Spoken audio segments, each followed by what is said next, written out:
Now, who shot dead the former American President John F. Kennedy? Was it really a lone wolf gunman Lee Harry Oswald who pulled the trigger, as history has it, or was there a bigger force at work? More than 6 decades on, more than 4,000 files found around the assassination that were withheld or were redacted will now come into the open and could reveal a lot.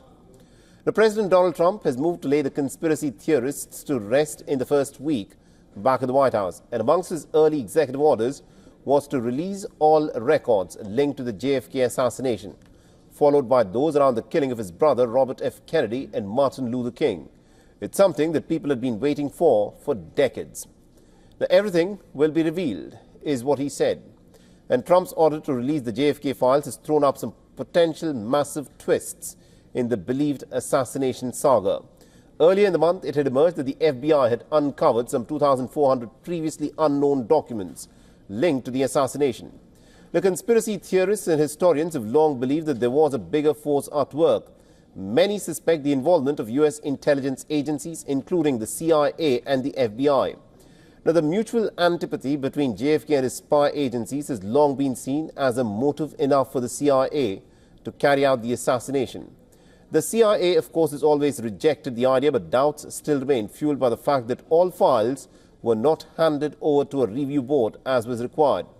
Some 320,000 have been released, but nearly 4,000 were withheld, and most of them are in the archives of the CIA.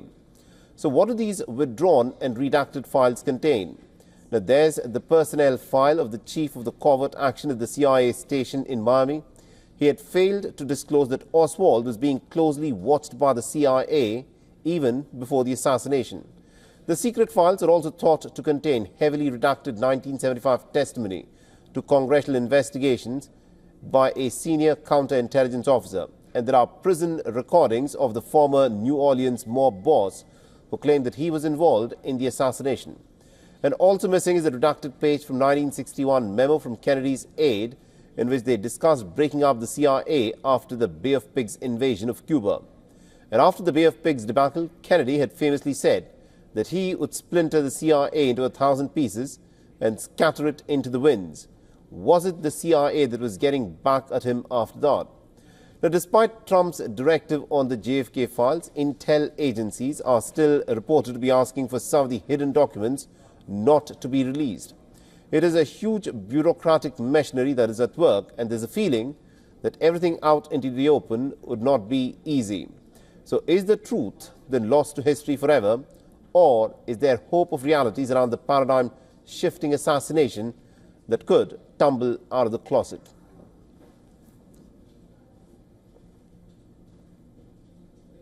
For all the latest news, download the WION app and subscribe to our YouTube channel.